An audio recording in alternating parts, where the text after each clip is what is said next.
अभी आपसे कहा था कि संघात्मक व्यवस्था में राज्य सरकार और केंद्र सरकार के मध्य शक्तियों का विभाजन होता है, जबकि एकात्मक शासन व्यवस्था में केंद्रीकृत शक्ति होती है, सेंट्रल गवर्नमेंट के पास। ये अंतर है। यहां पर देखिएगा, जो शक्तियां हैं, शक्तियों का विभाजन किसके मध्य होता है? शक्तियों का विभाजन राज्य व केंद्र के मध्य। इन दोनों सरकारों के बीच में शक्तियों का विभाजन होता है।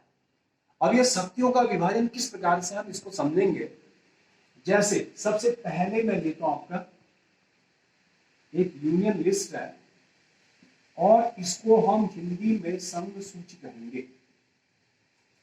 संघ सूची का विषय, जो संघ सूची है, ओरिजिनली इसमें 97 सब्जेक्ट्स थे, विषय 97 थे।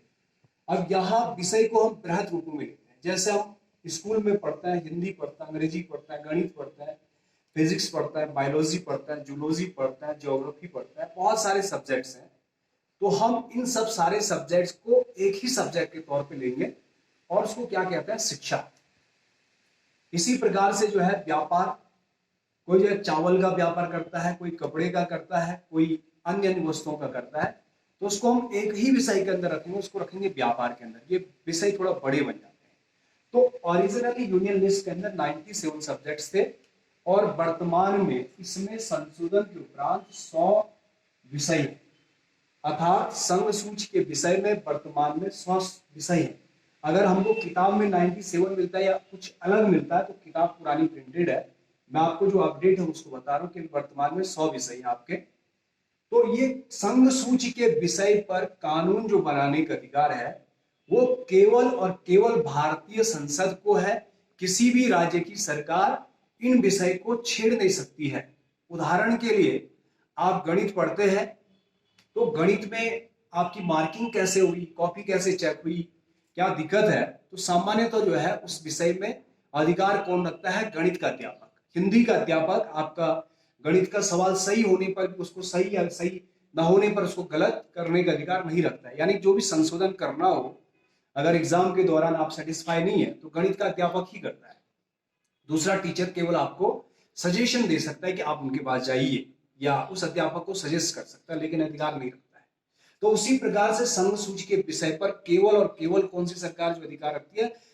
केंद्र की सरकार। बहुत बार जो है राज्य में अगर किसी दूसरी पार्टी की सरकार है तो केंद्र को सुझाव दे सकती है, केंद्र का विरोध कर सकती है, लेकिन वो उस विषय पर अधिकार स्वयं नहीं बना सकती है। संघ सूची तो इसमें 100 विषय है। इसमें एक जो महत्वपूर्ण विषय है वो आपका है प्रतिरक्षा, जिसको हम अंग्रेजी में डिफेंस कहते हैं। और आजकल आप लोग देख रहे हैं लद्दाख के अंदर एक गलवान वैली है, वहां पर जो कॉन्फ्लिक्ट हुआ था, टेक ऑफ हुआ था इंडियन और चाइनीज आर्मी का। तो अगर इस पर कानून बनाना है, इसमें कोई संशोधन करना है कि हम हथियार के साथ उनके साथ लड़ सकते हैं, जा सकते हैं फ्रंटियर पे, तो इसको केवल और केवल जो है केंद्र सरकार ही इसमें चेंज करने का अधिकार रखती है। किसी भी राज्य की सरकार इसको परिवर्तन करने का अधिकार नहीं रखती है, क्योंकि ये प्रतिरक्षा आपका केंद्र सरकार का विषय है। इसी प्रकार से विदेशी मामले हैं। विदेशी मामले में जो है जैसे विदेशी व्यापार आते हैं, एक्सटर्नल अफेयर्स हैं, डिफेंस है, ये महत्वपूर्ण विषय, दोनों ही विषय जो है केंद्र सरकार के हैं। आप लोग समझ चुके होंगे। तो ऐसे करके बहुत सारे 100 विषय है, इनको राज्य की सरकार छू भी नहीं सकती है। अंडरस्टैंड? तो ये संघ सूची का विषय केंद्र के पास। अब दूसरी हम बात करते हैं, स्टेट लिस्ट की बात करते हैं। और स्टेट लिस्ट में वर्तमान समय में आप लोग देखेंगे 61 सब्जेक्ट हैं और ओरिजिनली इसमें क्या थे? 66 थे। अब आप लोग देखेंगे जो है इसमें जो है 5 विषय को कम कर दिया राज्य सूची में, और यहां जो है बढ़ गए, इसमें बड़े हैं और यहां क्या हो गए? कम हो गए। तो ये संशोधन होकर के परिवर्तन आता रहता है। यहां से निकाल करके कुछ को समवर्ती में डाल दिया है, कुछ को संघ में डाल दिया, तो इसमें कमी आ गई। इसमें जो है 61 विषय वर्तमान में है और ओरिजिनल इसमें 66 विषय थे। अब आप लोग देखेंगे इन विषयों पर कानून बनाने का अधिकार राज्य सरकार रखती है। कौन से राज्य की सरकार? उत्तराखंड या उत्तर प्रदेश या बिहार, संबंधित राज्य, जिस राज्य में कानून, जिस राज्य का मामला हो उस राज्य की सरकार उस पर कानून बनाएगी। और इसमें जो है जैसे एक आता है पुलिस, ये राज्य सूची का विषय है। वाणिज्य, व्यापार, और ये कौन सा व्यापार है? राज्य का व्यापार है। एक्सटर्नल इंपोर्ट जो हम करते हैं, एक्सपोर्ट करते हैं, उसका व्यापार नहीं है। ये वाला जो है आपका राज्य सूची का विषय है। विवाह है, ये भी जो है राज्य सूची का विषय है।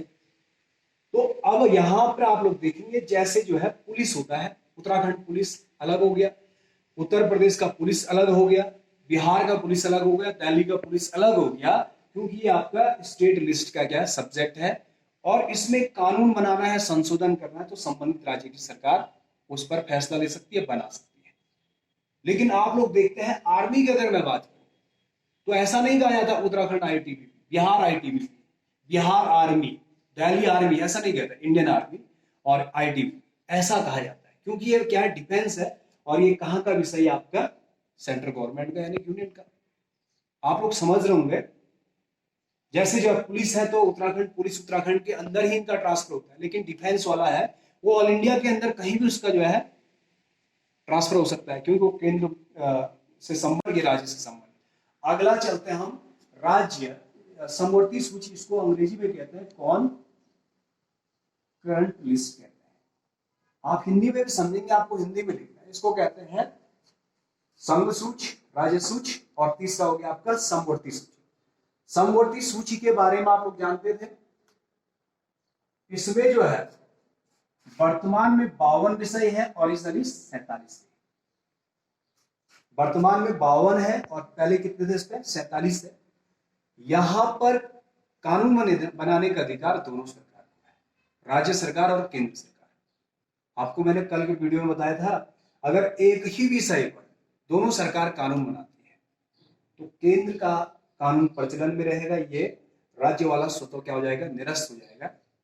अब इसमें क्या है? इसमें जैसा आपका शिक्षा है, शिक्षा समवर्ती सूची का विषय है वर्तमान में, और पहले शिक्षा राज्य सूची का विषय था। जैसा आप देख रहे हैं यहाँ 66 है, यहाँ कम हो गया, तो एक यहां से जो उठा करके यहाँ डाल दिया गया है। उसमें से एक है एजुकेशन। और पूरे भारत के अंदर हम एक जैसी शिक्षा व्यवस्था की बात कर रहे हैं, इसलिए जो है क्योंकि राज्य अलग अलग किस्म की शिक्षा प्रदान करते थे, अलग अलग सिलेबस को प्रेस्क्राइब करते थे, तो वो हटा करके समवर्ती में डाल दिया। राज्य और केंद्र दोनों ही शिक्षा के बारे में देखेंगे। इसके अलावा वन है, वन भी आपका जो है राज्य और केंद्र दोनों ही कानून बना सकते हैं, लेकिन ज्यादा पावरफुल जो है केंद्र है। तो ये आपका संघात्मक की जो है मैंने आपको बताया कि संघात्मक में शक्तियों का विभाजन ये लिस्ट के आधार पर है। Thank you.